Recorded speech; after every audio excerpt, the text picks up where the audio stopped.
And so what I'll be discussing today, first just talking about heparin induced thrombocytopenia, or HIT, as a clinical entity, and then the role of heparin platelet factor 4 interaction in HIT, some clinical observations, and then discuss some research from studies I've been involved with and my collaborators have been involved with to try to understand HIT and risk factors for HIT better.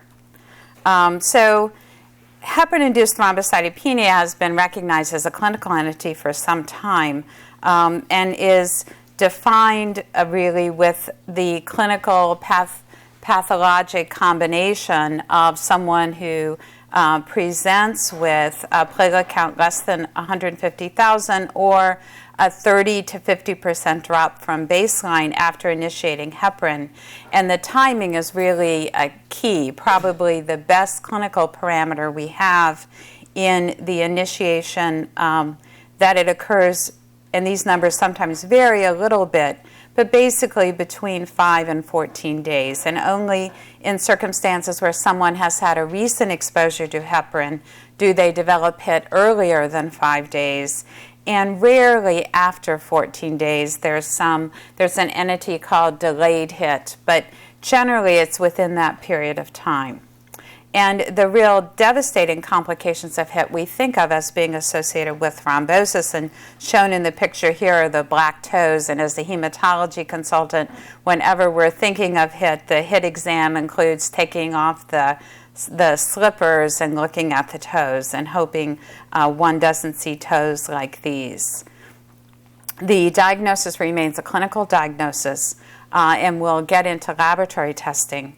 And that in any type of heparin or any route of administration, so prophylactic, sub-Q, low molecular weight heparin, can also cause heparin-induced thrombocytopenia. So really back in, published in the New England Journal in 1980, Doug Seens reported that there are antibodies in these patients that can activate platelets in the presence of heparin, and that this was dependent on the platelet FcR2 gamma receptor. And then about a decade later, it was recognized by several groups that the antigenic target in HIT was heparin complex with platelet factor 4. And that was very exciting.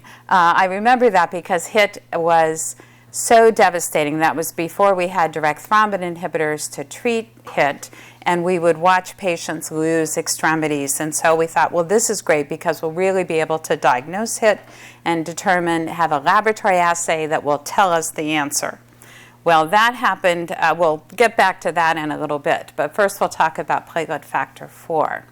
So platelet factor 4 is a protein stored in alpha granules, and it's actually the most abundant protein that's secreted by activated platelets. And it has a role in megakaryopoiesis, hemostasis, and probably in angiogenesis and atherosclerosis. It's a mitogen. It's a highly cationic protein, and I describe it, it's kind of like the body's protamine. So when the platelets are activated, platelet factor 4 is released, and it quickly binds the glycosaminoglycans on the vessel wall, and so it makes the vessel wall prothrombotic. So you take away that nice anticoagulant vessel wall. So how does HIT, what happens? And so this is just a cartoon of a platelet with platelet factor 4, and sirglycin is the GAG in the platelet that platelet factor 4 is associated with. And so when you get platelet activation, that gets released and actually binds back to the platelet surface. And when heparin is present, then a complex can be formed, and then patients develop antibodies, and that can activate the platelet. So we'll talk a little bit later about thrombosis, but in just kind of visualizing what we think happens, is we have our platelet, and it has these complexes, and the antibody activates the platelet. There's release of microparticles, which have been associated with thrombosis and have been used by some laboratories for testing. But these complexes, because there are glycosaminoglycans on monocytes and macrophages and on endothelial cells, that they binds those surfaces and can also activate those and result in tissue factor and also result in platelet aggregation. But the end result is you have a lot of thrombin generation, and this is likely that why, by the time we see heparin-induced thrombocytopenia, that an approach to inhibit thrombin through direct thrombin inhibitors works better than an approach with antiplatelet therapy.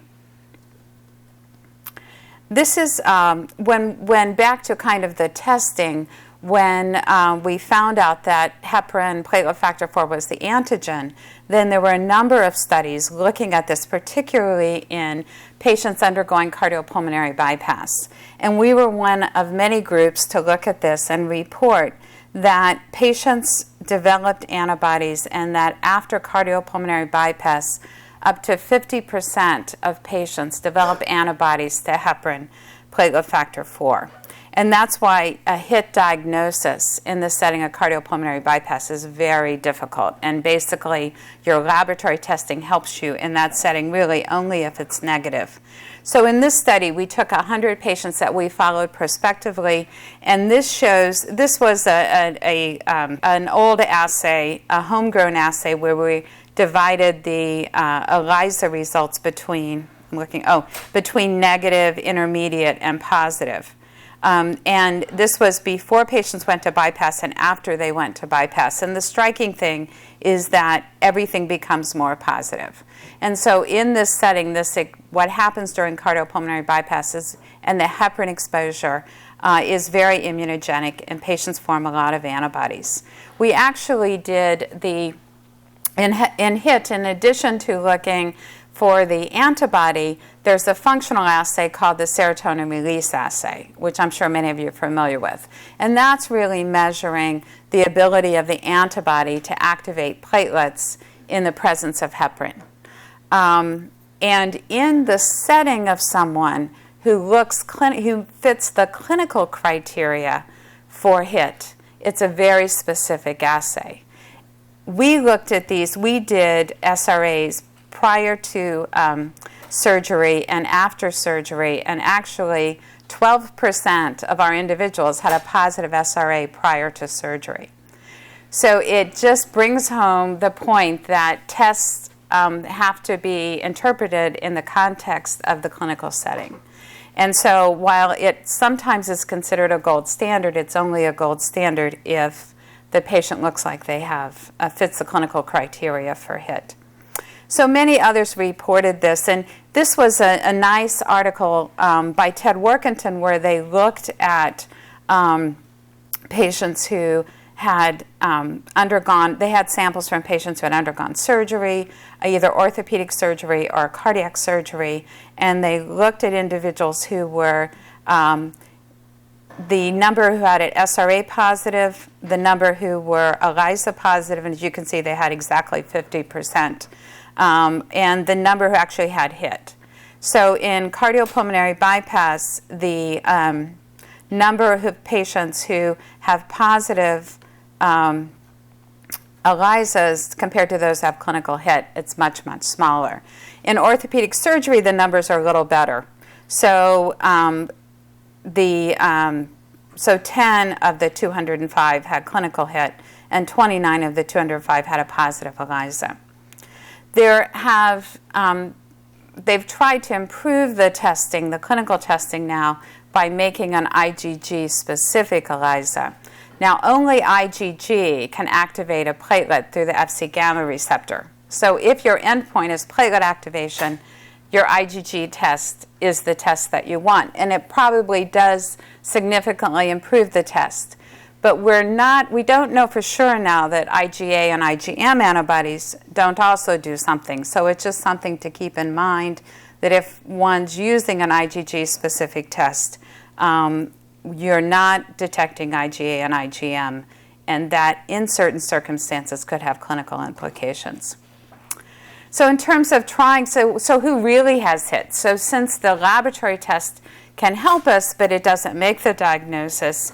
Are there other tools? And so one thing is to have scoring models to try to make the diagnosis. And Ted Workington and Andreas Greunecker developed this 4 Ts, which is very well known, where you get points for the character of the thrombocytopenia, the timing of the fall and the platelet count, whether they have thrombosis or other sequelae, like some patients develop sites at the site of the heparin injection if it's given sub-Q, or acute systemic reactions, and if they have another cause for thrombocytopenia.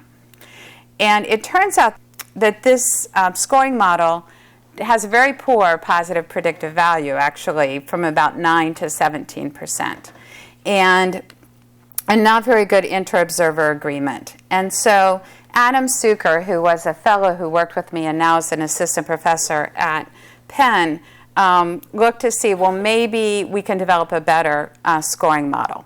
And particularly this came about because we needed, what is the gold standard? I just told you that the gold standard is not a serotonin release assay. So what is the gold standard in HIT? And if you're going to do a clinical study, what do you compare to? And so that's very challenging. And so one of the things he thought was, well, the prior scoring models are really one person's opinion or two people's opinion, and perhaps if he, in a very systematic way, and there are methods described for this, I will get broader expert opinion. And so he did a comprehensive review of the literature and found 8 clinical features of potential importance, and had several questions. I didn't want to give you the whole thing because it's a little long, and had several questions that related to, again, the magnitude of the fall and the platelet count, the timing of the fall, the nature of the platelet count, whether there was thrombosis, whether there was skin necrosis, whether there was an acute systemic reaction, whether there was bleeding, and whether there were other causes of thrombocytopenia. And we, as the Blood Center and the University of Washington, were part of and are part of the Transfusion Medicine and Hemostasis Clinical Trial Network, which is an NIH-funded clinical trial network. And so he had 26 experts from this network answer these, and also had a negative component in terms of scoring. So each characteristic could get -3 or to +3 points. And it was very interesting to look because some questions have a lot of broad answers and some have very tight answers. But then he developed the scoring model and then took 50 patients who were referred for testing at the laboratory. And they were a little more selected than some other laboratories because to be an inpatient at the hospital, University of Pennsylvania, and have HIT testing, you have to go through screening, usually by the hematology fellow. So there is some limitation in ordering, which makes it a little more enriched cohort. And they had a HIT ELISA, the IgA, G, and M, and an SRA done, and the clinical course was abstracted. He had IRB approval and called individuals 30 days after testing and follow-up, and then determined these 2 scores.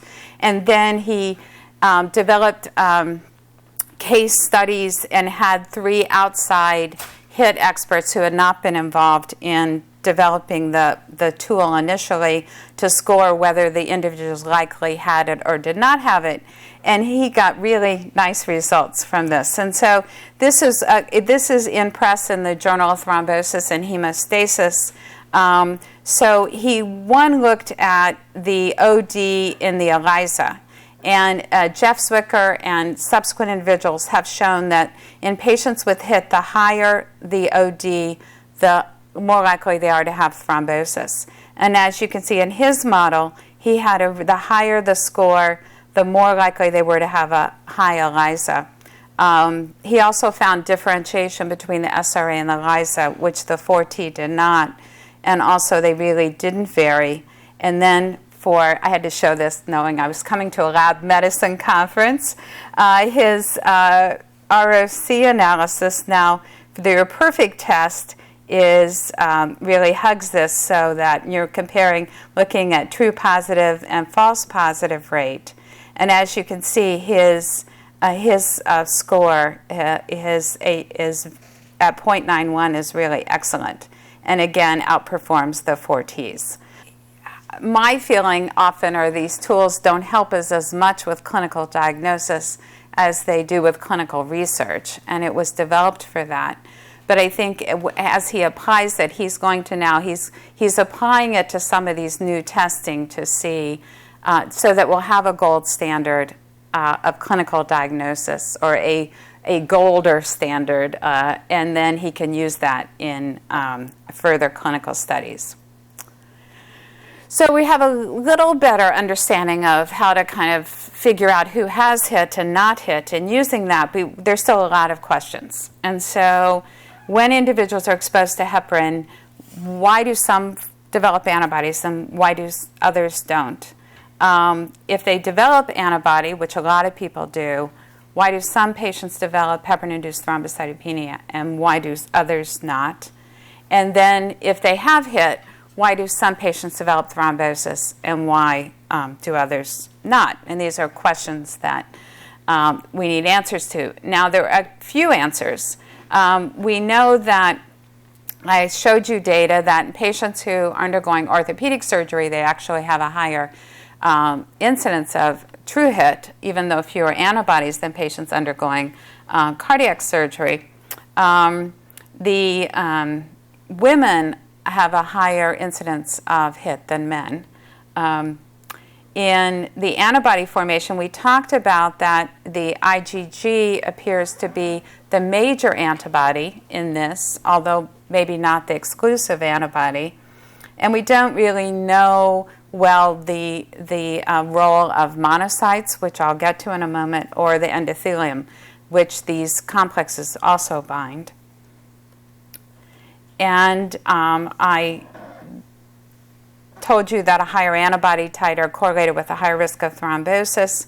And there are other clinical factors. There have been studies. There was one study looking at patients with HIT in the ICU, and all of them clotted their central lines. So patients that are in certain settings are at increased risk of thrombosis at certain sites. It's not been shown that patients who have a genetic predisposition to thrombosis are necessarily more likely to clot than someone who doesn't have that. And I think because HIT is such a strong prothrombotic factor that these, and how we manage patients will not depend on whether they have any other, like a genetic predisposition or not. And so, but the real driving force in these patients is the fact that they have heparin-induced thrombocytopenia as their risk factor for thrombosis. But we're still interested if we can define other things in the acute medical setting that would help understand their thrombosis. There are some conflicting data as to whether it's just bad to have these antibodies. There was a couple studies that showed increased 30-day cardiovascular events and mortality, and worsened an increased mortality at a year in patients who were positive for antibodies. But then there have been other studies that have not shown that to be true. And then we have still a lot of questions about platelet factor 4. What role does that have? Can patients have antibodies without being exposed to heparin? In the clinical side, the patients who often get HIT are patients who have a lot of vascular procedures. And is it because they have a lot of heparin exposure, or is it because they have atherosclerosis? We know with atherosclerosis there's platelet activation.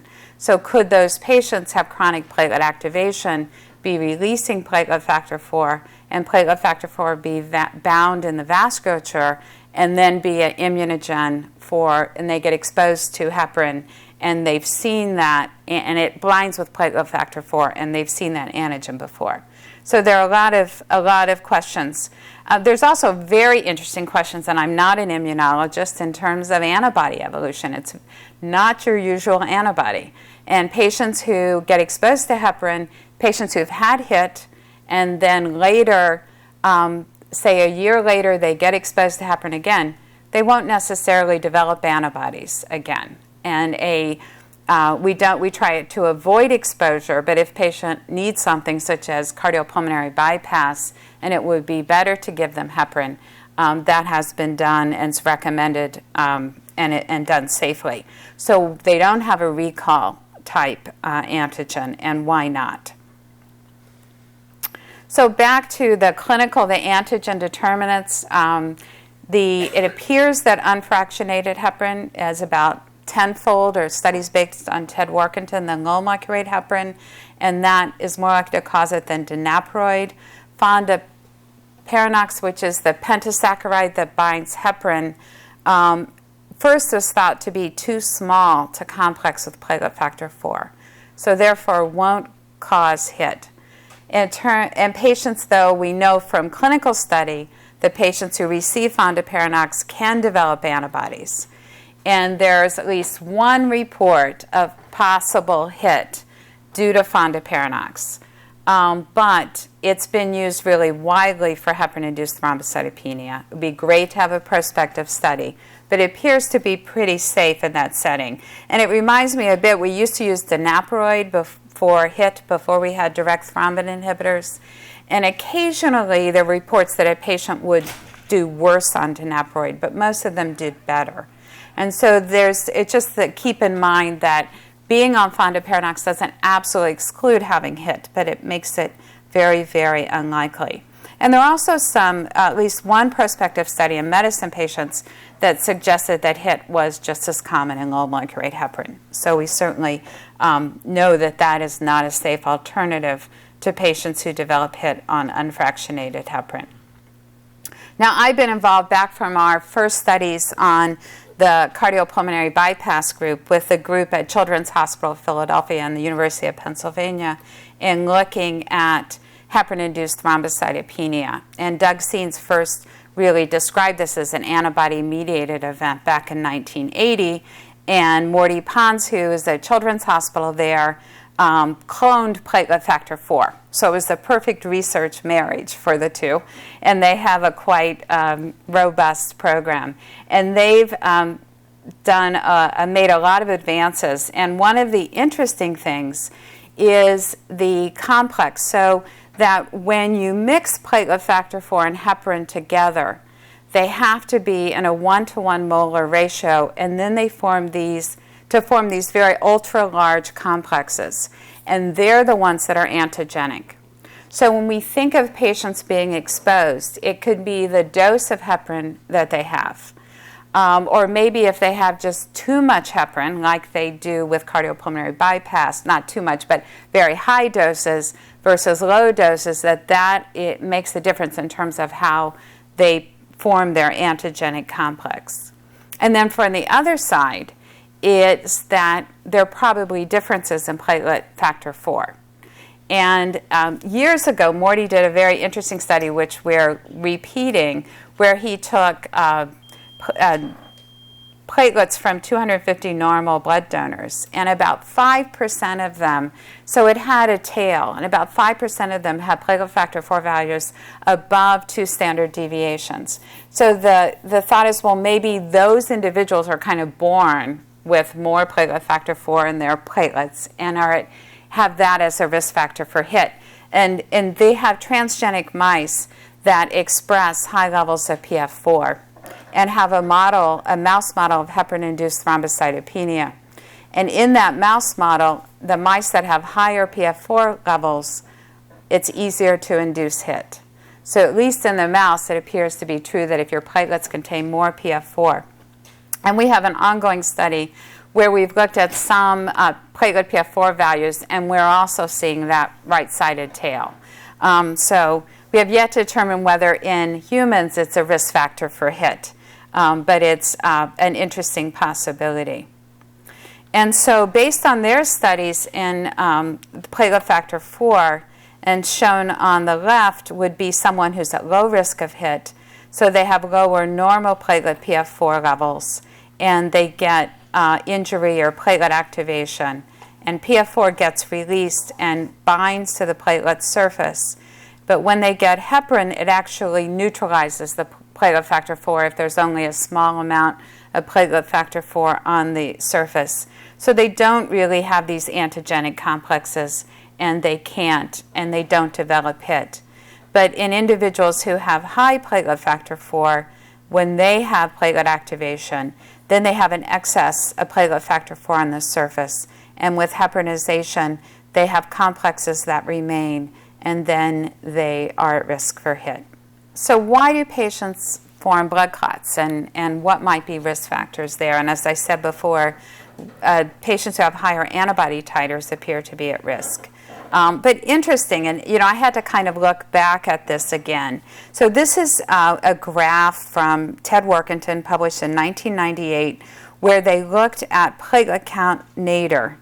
And so the number of patients with HIT is on the y-axis, and then the platelet count nadir in these, so those who had a platelet count nadir between 50 and 70 and 100 are represented by these bars, and the yellow part of the bars are those who had thrombosis.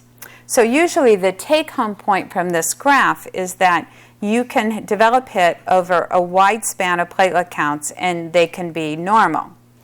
Although these would be patients who had a drop in platelet count, but you still can see it with a high platelet count. But an interesting thing from this is also that the risk of thrombosis does not seem to correlate with thrombocytopenia, or perhaps with platelet activation. Now, this is the thrombocytopenia we think results from platelet activation, but we can't say that for sure. So what might be a risk factor for thrombosis? And some really interesting work from Morty's lab has been looking at the monocyte.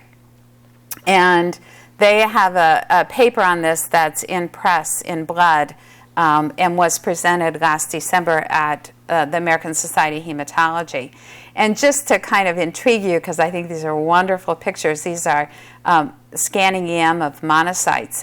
And this is one without platelet factor 4 added, and this is one with platelet factor 4. And you can kind of see this more angry-looking monocyte, activated monocyte, but just the addition of platelet factor 4. And then they can stain the monocyte and see platelet factor 4 on the surface. And so one of the intriguing things, well, like, what does that, might that be important? It turns out that the monocyte binds the heparin platelet factor 4 complex more avidly, or binds platelet factor 4 more avidly than the platelet. And that's because the glycosaminoglycans on the monocyte surface are different from the one on the platelet, and they bind. So it's possible when the platelet releases the platelet factor 4 that it actually binds the monocyte preferentially to the platelet, or certainly in addition to the platelet. And we think that binding induces tissue factor and activates coagulation. In part of their studies, in their mice model of HIT, they were looking at clot formation in a thrombosis model, so the time to complete occlusion, and in those they could induce HIT and have a shortened clotting time, but when they deplete monocytes, that thrombosis goes away. So just a little intriguing that the monocyte might have a significant role in thrombosis. And I think we're in general appreciating the role of white blood cells in thrombosis in general. So this may be another part of that. And then what's the role in the vasculature? What happens when the PF4 binds the vasculature? And we have, as a pilot study, we looked at some patients who were undergoing cardiac catheterization. And this was the idea of looking at, is there a correlation between atherosclerosis and HIT? And in patients who agreed, we took skin biopsy sites at the site of the cardiac cath and stained them for platelet factor 4. And we only had about 6 patients. We have a larger study and a much better way to get skin, which I'll tell you about. But in these are 2 different magnifications. This is one patient, and this is another patient, and this is control. And there was a significant, in the higher magnification, the platelet factor 4 staining. You can see it in the vessels, and there was significantly more staining in this patient and not in patient number 2. We don't have enough at this point to see if there wasn't an obvious correlation with the degree of thrombosis, but it's something that we're looking at. And with obvious correlation with the degree of atherosclerosis, but it's something we're looking at. And so kind of all of these things brought hypotheses, and one was that maybe it is true that patients with atherosclerosis have more HIT and are at risk for HIT, and that chronic platelet activation leads to deposition of platelet factor 4 in the vasculature and formation of these complexes, which are immunogenic.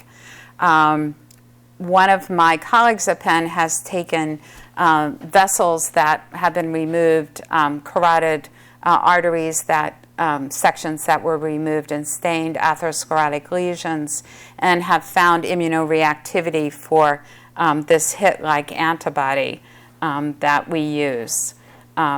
Patients with high platelet factor 4 are predisposed to develop anti-heparin PF4 antibodies, perhaps even prior to heparin exposure, and subsequently HIT with heparin exposure, and that there may be additional demographic and clinical factors that affect HIT and thrombotic risk. So we have an ongoing clinical study to try to figure out some of these things. So what we propose is that we can find laboratory and clinical predictors of heparin-induced thrombocytopenia that will predict risk. And if we could do that, then we would be able to identify those individuals before they go to surgery. One of the reasons we don't use direct thrombin inhibitors more for cardiopulmonary bypass is because they're associated with more bleeding and more complications. But if we could identify the patient population who's more at risk for HIT, then we could do a randomized trial looking at heparin versus direct thrombin inhibitor and see which patients have the best outcomes. So in these patients, we are identifying them prior to cardiac catheterization and obtaining demographics and lab data or antibody pre. There have been a few reports of low titer antibodies detected in patients who have not been exposed for heparin for a period of time. And we've seen a bit of that also, which we'll have to see if that's true in terms of whether atherosclerosis is a risk factor and patients can have positive tests without seeing heparin. We're measuring platelet factor 4, both total and surface platelet factor 4, and my collaborator Bill Mathai is looking at cardiac cath, and we're rating the degree of atherosclerosis. So one can say, well, can you find adults without atherosclerosis, and would they be undergoing cardiac cath? And so at Penn, they do a lot of complex valve procedures. And so we have about a 50-50 valve population. And so they, many of them don't appear to have atherosclerosis, although one can also obviously argue that it's a degree. But we certainly can have a little atherosclerosis versus a lot of atherosclerosis. And then we're following patients we're enrolling patients who are likely to go on for cardiopulmonary bypass surgery, which also means that we are going to enrich our valve population and are looking at clinical and laboratory data. Since they're having surgery, it's very easy to get a piece of the skin. So the surgeons are just taking a piece of the skin when they cut to open the mediastinum. And we're also looking at, my collaborators are looking at antibody evolution using ELISpot. And then we're following patients at day 30 and then at 1 year. And so as of the beginning of October, we had 50 patients enrolled. So we're almost halfway there. And hopefully by the end of November, we'll have 30-day. They're enrolled before they go to cath, and they don't all go to surgery right away, so it delays the 30-day a bit. And then we're going to have our first look at the data at day 30, when we have 50 patients at day 30, so we're not quite there yet.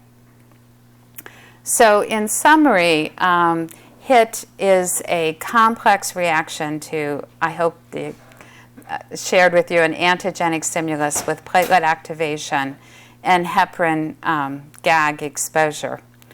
And that the clinical sequelae of HIT are often devastating, and that HIT is a prothrombotic state. And we think that is the main issue, although I think we have to think of this reaction globally so to not miss other issues that may be related to these antibodies.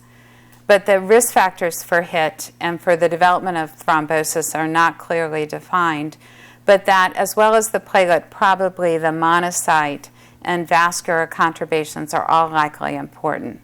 And we'll understand more about the risk for thrombosis with that. And so in summary, I'd just like to acknowledge my collaborators. And so in this, what we plan to do is, if we have our model, and my collaborators are now all at Penn except at Duke, who, and Gal was a prior fellow at Penn and did the cardiac surgery study, is when we have the model is then to validate the model and then to extend the studies to here in the model validation. And then if we can show that we can model and predict who is going to develop HIT, that then we will then take that model and take the patients who we judge to be at high risk of HIT and then stratify them to totally avoid heparin or receive direct thrombin inhibitors and see if there's a difference in outcome and see if they still develop antibodies anyway, which will be a very interesting finding. So I'd be happy to answer any questions. Thank you.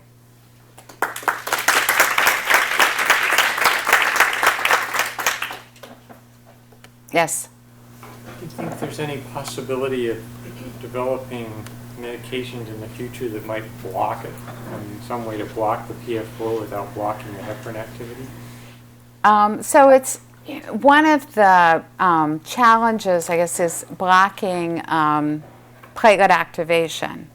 And can you get things early enough to block the platelet activation part? And if once you've had platelet activation, is that too late to block the whole reaction once you have it going? Because aspirin's not a very effective platelet inhibitor, but in those antiplatelet agents haven't really shown that they're effective in treating HIT. But could you prevent it? Could you, before someone was going to have platelet activation, then prevent PF4 release? PF4 is a very easy thing to get released from platelets. We actually spent several months collecting samples from cardiac cath patients, and we thought we had that the platelets weren't activated. And we were using P-selectin exposure as our marker for platelet activation. And then when we did the platelet factor 4 in the plasma, now in the body, you don't have circulating platelet factor 4. As soon as the platelet's activated, the PF4, it binds the endothelium or the platelet or the monocyte. So if you draw blood and you have platelet factor 4 in the plasma, you've activated the platelets. And we had a lot of platelet factor 4 in the plasma. So it was so the platelet factor 4 is much more sensitive than P-selectin exposure. We learned the hard way. And even that last summer, we think we had it where we're processing on site right by the cardiac cath lab and only carrying a few things across campus. And one day, everything was activated, and it hit 105 degrees in Philadelphia last summer. So the thought was that if you kept it warm in the winter, but no one thought about keeping it cool in the summer. But so it's a challenge to, and it's another challenge in patients with atherosclerosis that you think may have some ongoing platelet activation. Then when you take the platelets from them, how do you know, did you activate their platelets? And so, the long story short, I think it's really hard, though, to really prevent platelet activation completely. So So that might be a tough one. And if you had antibodies to platelet factor 4 that could neutralize, I don't know. I don't know that it's an interesting thing to think about, but I don't know if it's a possibility or not. Yes? That was a really nice comment. Thanks. So one thing you said that I've always found really interesting, I don't know as much about it, but is that patients don't seem to have an increased risk of HIT, even if they've already had HIT. So there's not this anamnestic response. So if that's maybe there aren't that many patients to really know, but if that's really true, then it seems like the atherosclerosis wouldn't necessarily go away, and so you would imagine that if atherosclerosis was a major risk factor, then that patients that were re-exposed would have a higher risk over baseline. But maybe there's not enough patients to really know. But do you have any thoughts on that, or you probably thought about it? Yeah, that's a really good point. And it may be that most of the patients we're looking at have atherosclerosis with it. It's the challenge. So is it a subpopulation that they are activated? But you would think if they had, you're exactly right, if atherosclerosis was a risk factor that they had for the first time, then they would be more likely to develop the second time. But maybe there's something in addition to the atherosclerosis that puts them at risk that one time, and it would be really nice to find out. There was one small study that looked at antibody formation, and I only saw it in abstract. I didn't see it actually published, and looked at antibody formation in children after cardiopulmonary bypass, because children rarely get heparin-induced thrombocytopenia. And pregnant women rarely get heparin-induced thrombocytopenia, although it definitely can happen. And so there appears to be something with age, although thinking that's the factor, although we don't know. But they reported that there were a lot of antibody formation in children, and so but it's really that they don't go on and develop HIT. And presumably, we're trying to get samples. It's harder to get samples in children when their platelets aren't activated, because it has to be drawn at the times they're having blood drawn for another reason, and they don't like to use one of the big needles. One of the nice things about the cardiac cath study is what they were putting in the line, and then we were getting 2 samples immediately, so the first one to throw away, and that's a nice big bore catheter. So everyone thought the platelets would be more activated, but actually the pediatric samples, they're much more activated because they're using 25, 27 gauge butterflies, and so that's continued to be a challenge. So I don't know, and I'm sure it won't be one thing, but it's interesting, and it is really intriguing that they don't have anamnesis. And there was a study by Andreas Greinecker and they couldn't find any evidence of B-cell memory, but they really didn't have a good positive control, so you don't know if just it didn't work or if they really didn't have it. And so it would be nice to have some more data in that area. Is there an animal model? So there's an animal model HIT. There's this mouse model. And it's interesting because mice don't have Fc gamma R2A on their platelets. And so Steve McKenzie, who's at Jefferson, has a transgenic mouse that expresses the human Fc gamma receptor, platelet receptor. And then when you take those mice and you inject this, it's a HIT-like antibody. It's very hard to get enough antibody from individuals, but it induces thrombocytopenia in these mice, and it's much easier to induce thrombosis in them. So it looks like a true HIT model. So that is available, and we haven't actually. One of the other colleagues has an atherosclerosis mouse, but we haven't crossed those. So, yes. In your mind, is there a need to develop a better laboratory test for HIT diagnosis, or you think the combination of your new clinical evaluation scoring system together with the IgG ELISA? It would be wonderful to have a test that really said these antibodies cause HIT, that this patient has HIT. because our testing now is just not that good. And so we can say this test supports the diagnosis of HIT. So it would be just wonderful to have a test. So I absolutely think we need better testing. Yes? Does the IgG subclass of the antibody influence the risk for either HIT or thrombosis? And also, are there FC polymorphisms that contribute to the risk? So I don't think, although I could, that the subclass makes a difference. The polymorphism is interesting because there are polymorphisms, and there are platelets that are more responsive to HIT antibodies. And when you do the serotonin release assay in the laboratory, do you do it in the lab? When you do it in the lab, it's important that you have as your normal, so you isolate platelets from a normal individual. And it's important that they have responsive platelets. And so it's really, when you start and you're a fellow, you go by the coag lab, you have to, because they want your platelets to see if you have good responsive platelets. And that relates to the polymorphism. So they thought, well, those who have the more reactive platelets are going to then have more. It doesn't correlate with anything in HIT, it turns out. It doesn't correlate with the degree of thrombocytopenia or with the development of HIT. But it correlates with being a good normal control for the serotonin release assay, which is, why that would be is really intriguing that doesn't make a difference clinically, but it doesn't appear to.